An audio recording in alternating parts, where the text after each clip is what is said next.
Édouard Philippe en pays de connaissance devant le perron de l'hôtel de région. Le Premier ministre est venu avec Jean-Yves Le Drian, son ministre de l'Europe et des Affaires étrangères, pour parler business et exportation.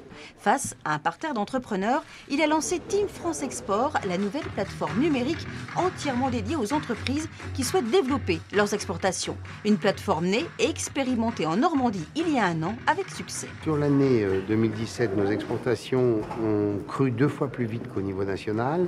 Et cette année, et en 2018, 30 à 40% de plus qu'au niveau national. Ces premiers chiffres, ce sont ceux de la douane.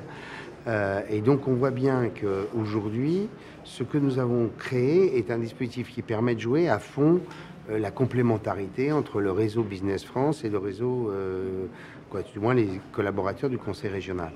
En presque 18 mois, 200 entreprises normandes ont déjà utilisé cette boîte à outils. Une petite moitié d'entre elles n'avaient jamais osé franchir le pas avant.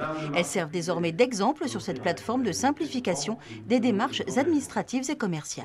Il y a des tutoriels informatiques déjà qui vont dire à ces équipes voilà ce qu'il faut penser à faire, une espèce de checklist avec les adresses qui vont bien, les liens entre les sites, et puis à la fin de l'histoire, quand le dossier est à peu près complet, voir un conseiller qui quelque part va aborder les solutions des pays potentiels où le produit a du sens et comment on accueille dans ces pays-là. Avec des relais dans chaque région et dans une centaine de pays, la réussite de ce portail unique doit aussi pour le Premier ministre permettre d'optimiser les moyens sur l'ensemble du territoire. On peut parfois faire mieux avec moins.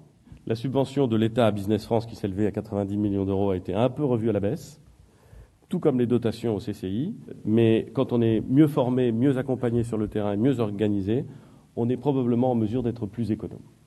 Résultat, les principaux financeurs aux côtés de l'État sont bien les 14 régions et leurs chambres de commerce respectives, histoire que les retours sur investissement des entreprises puissent être accompagnés au maximum. Merci beaucoup.